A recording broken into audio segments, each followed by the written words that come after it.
Hello and welcome. It is Wednesday, Manifestation Day. Although every day is Manifestation Day when you're focused on your outcomes. So I want to welcome you back. We are here to address any questions that you may have, whether they've been submitted in advance or you have a question while we are on our live call here today. So, what we're going to do for this next 30 minutes or so, we typically dedicate 30 minutes every Wednesday at 12 noon Eastern Time for open Q&A for you to get your questions answered, assuming you're not involved in any of our other programs. And frankly, if you're not, we definitely recommend that you do. You see, the truth about manifesting is the following. Manifesting, in order to consistently manifest every good that you desire, you must be in the study. And I'm talking about daily study. And it's not studying and only studying that's going to produce the results for you. It's also seeking to have an understanding. And then with your understanding and with guidance that we provide, then you implement as well. So, Roddy, I want to thank you for being here. It's always great to see you. And who do we have on today? We have Lorette is here, Beate, Sean, Daniela, Anne, and I want to welcome you all. What I'm going to do is I'm going to start by sharing a couple little segments out of this book. It's a book called This Thing Called You, and it is a book that I've been studying now for quite some time, and it is by Ernest Holmes. And it's a fascinating book. I've read this actually a number of times, and it is part of, and I say part of because it's not the only book that I study every day. So it's part of my daily study. And lovely to see you too, Ash. And hello, Lisa. Okay, welcome back. So I am on page 155 if you want to refer to this a little bit later. Now, if you have the book, you can write down the page number 155, 156 is where I'm going to be reading from, and you can refer to it a little bit later. But here's what Ernest Holmes says. There is something within you which is completely aware of its oneness and power, of its unity with life. Lose all thoughts of discord and fear. Think about that for a moment. Lose all thoughts of discord and fear and permit the true pattern to come to the surface. You see, what does that really mean? It means that you do have the potential to create anything. And so many people are completely unaware that that possibility and that power and that potential resides within them. But it does. And where your awareness opens to this understanding, amazing and miraculous things will happen for you in your life. Now, he goes on to say this, remember, that thought patterns are acquired, therefore the mind that accepted them can reject them. So you are the way you are today because of what you've allowed to come into your mind. You're also the way you are today because of what was impressed in your subconscious mind when you had no awareness or understanding that you could accept or reject ideas. Right? So that's why he says, remember that thought patterns are acquired. You acquired these thought patterns, and thought patterns are habitual. You'll repeat the same thought patterns every day until and unless you choose to break the old patterns and develop new thought patterns. Hence the reason for you being here on this call with me today. Hence the reason for you to being involved in our programs. Hence the reason for you studying as well. Then he goes on to say this, no doubt, most of these patterns are unconsciously taken into the mind. And why are they taken in unconsciously? Part of the reason why thought patterns are taken in unconsciously is because we're receiving information through our senses. So if a television is on, even though you're not watching it, you're still taking that in. If a radio is on, and the song that's playing is about a song of gloom and doom or heartbreak or whatever, you're taking that in. If you're glancing at magazine covers or newspaper covers and it's negative headlines, you're taking that in. Now, as a child, as you know, you are taking in ideas from your parents or from whoever is raising you and whoever is involved in your life. So it's not only parents, it's also guardians, it's daycare providers, it's babysitters, it's teachers, it's relatives, it's grandparents. So there's so many influences that have created what your belief systems are. And it's important to understand that, because the more you understand how it was created, the more you can understand of how to change it so that you create a better match for what it is that you desire. So this makes no difference at all. So what he says is this makes no difference at all, because he's saying that those thoughts, that the subconscious mind that you've already established, the beliefs that are already within you, doesn't matter what they are, because you have the power to change them. So Ernest Holmes goes on to say this: what is there you can consciously lose? What is there, like in your mind, you can consciously lose. You can drop it out of your thought. You can refuse to even think about it. Okay, we're going to come back to that in a moment. We're going to refuse to feed it with the fire of imagination and feeling. So what does that really mean? Refuse to think about it. So this is where you want to get really good, really good at noticing what you're thinking. And the moment you're thinking something that's not in alignment with what you desire, you want to shut that down. Shut that down, shut that down, shut that down. How do you shut that down? By choosing to think a better thought, by choosing to think a thought that's only in harmony with what you desire. Hence the reason why, oh, thanks, Sean. And hence the reason why you should ask yourself great questions like, what would I love? What would I love? What would I love? This should be a habitual question that you get into, because it'll take you out of old ways of thinking and move you into positive thoughts. So let's finish up this chapter, and then I'm going to get to the questions, because we have 3 questions that have been submitted. Having nothing to live on. Nothing to live on. It will shrivel up and disappear. It is only the thought that is nourished that grows. Same thing for negative thoughts, right? But if you're not giving any thoughts to negativity, they'll shrivel up and die. The weeds are no longer there when they are pulled up, and the place where they were forgets that they've ever been. Now, the way that you get to the point of those weeds and you forget that they've ever been there is by really giving this a disciplined thought. You know what I've discovered after 40 plus years of studying these materials is that this is such intense work and such daily work, and then it's going to take some time before you actually replace or you lose those old negative paradigms. But I know this for certain. When you do this work, when you stay focused, when you invest in yourself, when you make a decision that all you're going to focus on is only the results that you desire, and you respect the gestation period, understanding there's going to be a period of time, but you know it works. The laws of the universe work, and they work for you as well as they work for anyone else. So we're going to go to questions right now, because there was a question submitted by Sean, and he says, any updates on Power Life Script Live? And so last week it was Sean that had suggested that we do an all-day event called Power Life Script Live. And I'm in love with this idea, absolutely in love with this idea. And so we did have a team meeting on Monday, and at our team meetings, we create our plans going forward. And right now we're working on a number of things that are a priority, and we're keeping our focus there. But the Power Life Script Live idea, we're going to do it. We're absolutely going to do it. We haven't set the date yet, but I suspect it's not going to be long. Maybe we'll be doing it in August, but either way, Sean, I committed to you to give you a ticket to that event. You brought up the idea. I'm in love with the idea, and we're definitely going to do it. So thank you, Sean. Okay, the next question that was asked was a question that was submitted by Nancy, and I appreciate you, Nancy, for submitting this question. I know Nancy's with us today on this call live, and here's what she's asking. How do you use your gratitude journal? Do you write new things every day? Do you read what I've already written? Okay, so great question. Number one, there are some things. The first 3 things that I write out every day are the same.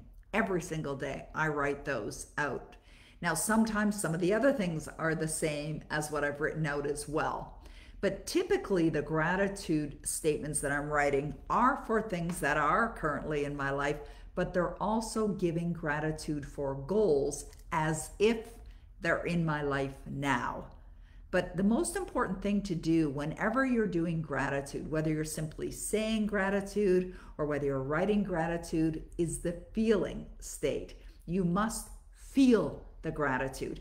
Now, what I love about gratitude work is a number of things. One of the things I love about gratitude is it invites you to focus on positivity, right? Invites you to focus on the good things that are in your life. It also will move you out of a negative or a destructive vibration and cause you to feel more positive. I remember one day, several months ago, Bob Proctor called me one morning and he said, "How are you?" And I said, "Wonderful." Because wonderful means you're filled with wonder. And many years ago, like back in the 80s, whenever I attended any of Bob Proctor's seminars, he would invite the audience members to respond to the question, "How are you?" by saying wonderful. Because even if you're not feeling wonderful, you start getting into the habit of saying, "I'm wonderful," you'll start to feel wonderful. So what Bob would do is he'd be on stage and he'd talk about that. He'd talk about when someone comes up to you and say, "How are you?" And what do a lot of people say? They'll say something like, or "I'm okay," or, dealing with it, or, they're whatever answers are. It's rare that you get anybody who says, feeling better than ever, or "I'm feeling vibrantly alive," or "I'm feeling extraordinary, I'm feeling the best I've ever felt in my life," or "never better," or things like that. It's rare that people will respond that way positively. So one of the things that Bob Proctor would invite the members of his audience to do is respond by saying wonderful. So Bob called me one day and he says, "How you feeling, Peg?" And I said, "I'm wonderful." Now he knew by the energy of my response, I wasn't feeling wonderful. And I wasn't. I was all consumed in something in my business that, wasn't going the way I wanted it to go. And I was emotionally involved in that. So he said, "Okay, we're going to get off this phone call right now. And you're going to take a pen and paper and you're going to write down 10 things you're grateful for." Now, at first, when he suggested that, I felt a little annoyed. And I felt a little annoyed because I was like, I know how to do that. Like, I already wrote my gratitude this morning. And that was kind of like the immediate thought that I had when he said, "I'm going to hang up the phone right now and you're going to write out what you're grateful for." So I said, "Okay." And so we hang up the phone and I grab my pen and I start writing. I just, grab the journal that's on my desk here. I always have journals, where I have, a place to write. And so took my pen and started write down, "I'm so happy and grateful now that." And, at first I was still feeling kind of crappy, if you will. But after a short period of time, like matter of seconds, I began to feel better. And I kept going and I kept writing, all these things that I'm grateful for. Bob called me back 10 minutes later, goes, "How are you feeling now?" And I said, "Wonderful." And he goes, "Okay, you're there." And it was a great way to shift your energy away from negativity over to positivity. And just like I read to you earlier with Ernest Holmes, you don't want to feed the negativity by continually vibrating in that negativity, by feeling the emotions of what you don't want. You're feeding it, you're fueling it. And what happens? It gets bigger and grows and grows and grows. And that is not what you want, right? It's definitely not what you want. So you definitely want to be, so I wanted to expand on the answer to Nancy's question, is that ensure that when you are doing gratitude, that you're really feeling it, and also use the gratitude exercise as a way to shift away from negative energy over to positive energy as well. Okay, we have a few more questions that are coming in. Here's one from David Ryan, and it goes like this. In relation to what legal requirement is if I want to quote someone in my book from their teaching or from their book. For example, Bob Proctor writes in his book, You Were Born Rich, "The conscious mind, this is the part of you that thinks and reasons. Your free will lies here. This is the part of your mind that decide how much money you want to earn. The conscious mind can accept or reject any idea. No person or circumstance can cause you to think about thoughts or ideas that you do not choose." Then he goes on to say, would I be allowed to use this in my book without the author's permission? If I'm referencing the author, in this example, Bob Proctor, is there a certain amount of reference you can use? Just to clarify, I'm not talking about taking stuff in terms of other authors' work. What I am suggesting is quoting another author in terms of fair use in relation to defining an explanation concerning one's own content, one's own written material. Okay. I am not a lawyer, so I'm not giving legal advice, okay? So I just want to precede my response with that.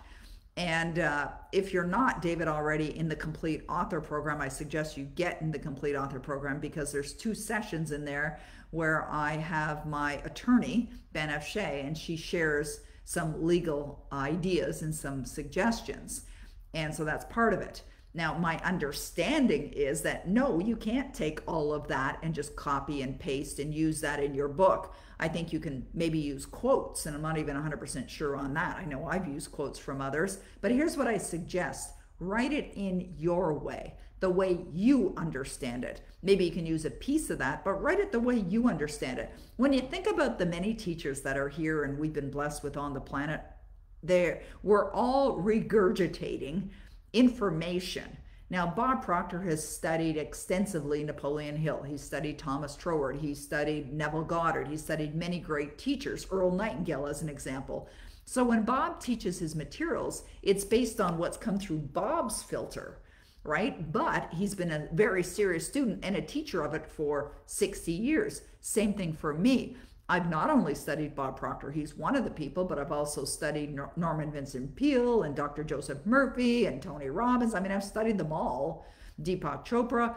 And so when I write my books or I communicate my materials, it's based on the collective ideas that I brought through my own filter to come out to be what it is. So if you read Savvy Wisdom as an example, and if you don't have this book, I recommend everyone gets this book and get a copy for every one of your friends.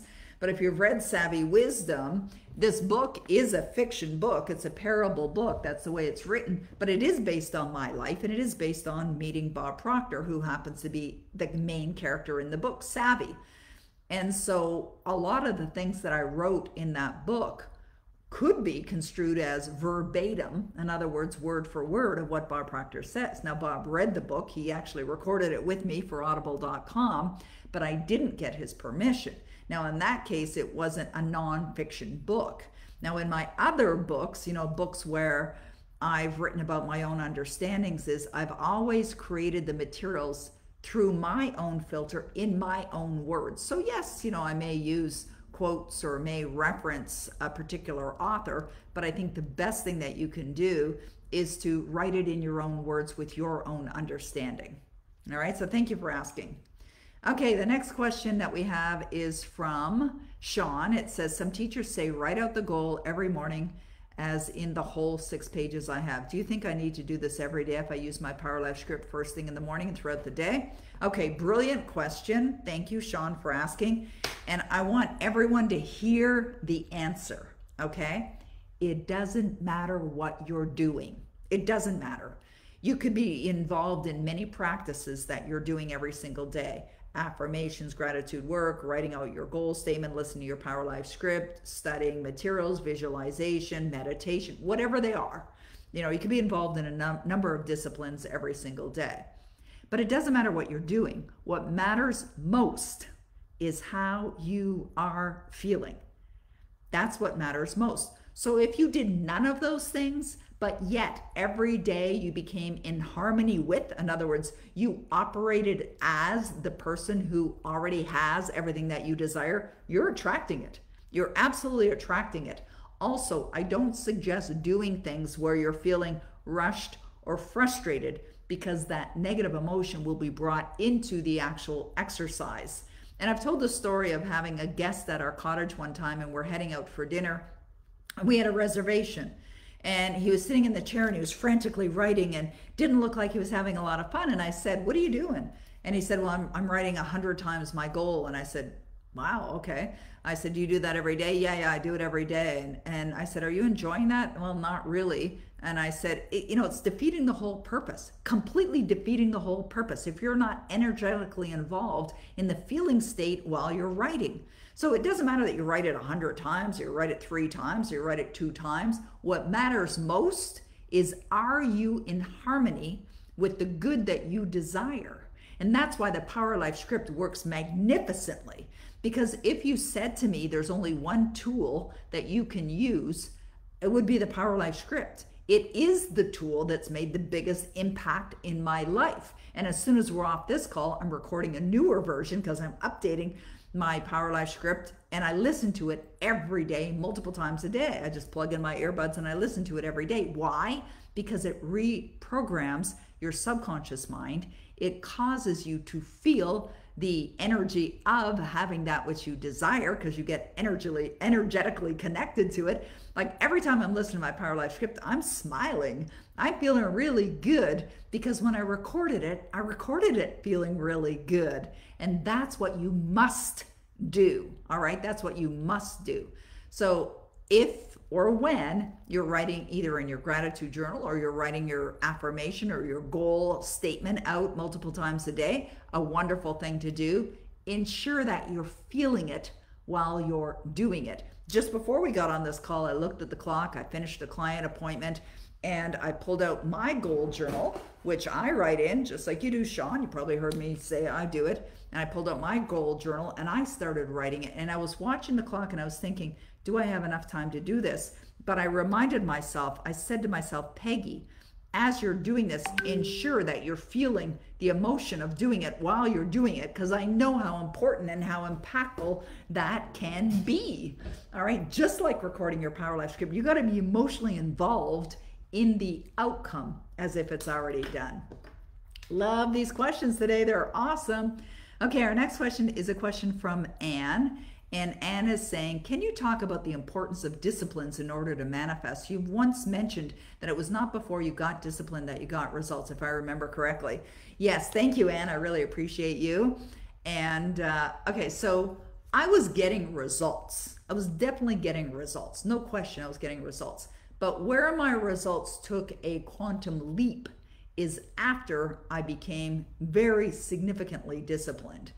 And that's when I established for myself, as you know, Anne, from being in Skipping Levels, a daily discipline checklist. So I committed, I made an irrevocable decision that I was going to do certain things every day that would create the energy of and the vibrational alignment of only the good things that I desire, to condition my way of thinking and being. All right, so I decided I would do gratitude every day. I would do affirmations every day. I would write in my goal journal every day. I would read my goal card every day. I would do visualization every day and my Power Life script every single day. Mirror work as well. And so with my daily discipline checklist, and I have a version of it right here, it was a very simple, originally it started as a Word document. And I just put, Monday, Tuesday, Wednesday, Thursday, Friday, Saturday, Sunday across the top. I wrote down the discipline that I was committed to, and I just do check marks. It's kind of like when you have a to-do list, right? Maybe it's the weekend, you got to cut the grass, got to weed the garden, you got to go buy some fertilizer, whatever. You got your little list of the things that you're going to do that day. And maybe you have your list every day as well. And it's that kind of idea, because what happens with lists is, as humans, we tend to want to check them off, like accomplished, victory, did it. And this is really what created the discipline. And ultimately, it's not about the discipline that I was looking to create. What I was looking to create was a better sense of connection with my outcome. So the disciplines, the daily disciplines, just allowed for that. But that's really where things took a quantum leap, was with my commitment to being daily disciplined. So thank you, Anne, for asking. Hopefully that answered your question. If not, you can let me know. Okay, Daniela, how do I discipline myself to create an abundant daily routine? I know what I need to do, but keep delaying it and leaving it for tomorrow, but never actually starting it. Perfect question for follow-up from Anne's question. You create your own daily discipline checklist, right? And Daniela, I would suggest get involved in Skipping Levels. Like, that program was designed for those that absolutely have decided enough is enough. They have an intention to take their life to a whole new level. Maybe they've been frustrated. Maybe what they've been doing isn't working, and they just said, okay, I want to get involved in a program that is proven, that will show me the way, show you the way to creating phenomenal results. So I would suggest check out Skipping Levels. And so how you discipline yourself is by making a decision that you are going to be disciplined, by creating your daily discipline checklist, by committing to the things that you will do every single day, and then sticking with it. All right, thank you for asking. Great question. All right, our next question is from Beate, And she says, are you planning an event with Phil Goldfine soon? Now, aren't you in tune with the energy in the universe? I was just talking to Phil, actually. Phil and I were just on the phone, and he just returned from his vacation. I had taken a vacation a couple of weeks ago. We hadn't talked for a little while. We've also been completely revising the Getting into Hollywood program that we did together, and we're getting that ready to relaunch probably September timeframe, I would think. And so we were just talking about that, but we don't have a date for another Masters Manifesting event. But we're definitely going to be doing something soon. Part of the reason why we didn't set another date is because we wanted to do it live. That was the idea behind it, is to, you know, book a hotel room somewhere and do it somewhere in the world and do it live. However, with, you know, borders still being closed and travel still restricted in some parts of the world, you know, we may look at doing a virtual event at some point, but we'll definitely keep you posted. All right, we're just about at the bottom of the hour here, so we've got one last question here. How does one discover one's goals if one's goals is to discover their goal when one loves so many things? Well, that's easy. You just ask yourself, what would I love? It's easy, and think it is easy. Do not expect it to be difficult. And I wouldn't have a goal to figure out what your goals are. That's not a goal. A goal would be something like to easily be earning a certain amount of income, or to be establishing yourself as a destiny coach, perhaps. We have a lovely lady who comes to all of our sessions, and that's one of her goals, is she is a destiny coach, and she's one of the top ones in the world, and she's succeeding in every way. Another goal would be something like an ideal weight, perfect body, toned body, percentage of body fat. It could be something like you're going to, like Phil, you know, earn an Academy Award, become a New York Times bestselling author, buy your dream home, buy another home, buy a vehicle, like different things. You know, goals are usually measurable. Like, how would you know when you've accomplished that goal? So what I suggest that you do is really get into good energy space, like an excited energy, and make sure there's no distractions, like there's no radio on or television on or anyone around you, and just ask yourself this question: what would I love? Now, you got to assume that what you would love is non-restrictive. Okay, you can have, do, be, experience anything that you desire, anything that you desire. And so when you're writing out the goals, it's important to come from that place of knowing that you can have anything that you want. But here's another part to this goal setting experience that really stops a lot of people, is that you don't have to know how. You do not have to know how you're going to accomplish that goal. Set the goal. See yourself in possession of that goal. Believe that it's already in your life right now, and you are absolutely going to attract it to you in your life. All right, so that's what I suggest. And next week, if you will, if you'd like to come back, Jenny, to our next session, then I would suggest, let me know that you've set some goals, okay? Let me know that you've done that. I would love to hear that you've set some goals. Okay, there is another question here from Elaine, and she says, can you recommend multiple sources of income for us that are legit? Yeah, absolutely. I would suggest becoming a destiny coach. That'll create a source of income, and potentially multiple sources of income as well. That is, you can find out about that at destinycoaches.com, or become an author, because there's multiple sources of income for authors. Elaine, are you already in the author program, the complete author program? And if you're not sure, you know, which program would be right for you, book an appointment with Vladi. Vladi always gets on our calls. She is our vice president and success advisor, and she would be happy to meet with you. There's no cost or anything like that. She's happy to meet with you, talk about what it is that you're passionate about, what your goals are, and then she'll make some recommendations based on what you're looking to accomplish in your life. Another thing that we have is we do have an affiliate program. Affiliate programs are great, and they're a wonderful way to create another source of income, because someone else creates the program, someone else delivers the program, someone else takes care of the clients, and you can reap the rewards from promoting other people's programs. So you might want to take a look at becoming an affiliate as well. All right. All right. Okay, guys. That was a wonderful power half hour. It's always a pleasure to be with you. Thank you, Lorette. I appreciate you saying that. So much value. That is only my intention, is to bring you guys value every single week. And I really appreciate that you are here, that you show up. Nancy Potter says, I've already written my acceptance speech for my Oscar for best screenplay from my novel. Beautiful. I love that. Yes, absolutely. Okay, great stuff. All right, everyone. Well, thank you. Thank you so much for being here. I appreciate you. And the link is there for you to book an appointment with Vladdy if you'd love to meet with her. If you don't know Vladdy, you got to meet Vladdy. She's adorable. She's lovely. But here's what's most important about Vladdy. She has the kindest heart, one of the kindest hearts I think I've ever met. And she deeply cares about people. She deeply cares about you. She wants for you what you want for you. And you'll definitely find it an enlightening experience to meet with her. So thank you so much. Thank you, Lisa. Thank you, Sharon. Thank you, Robbie. Thank you, Daniela. I really appreciate you guys so much. And we'll see you again next Wednesday or sooner. All right. Have a wonderful day. Bye-bye for now.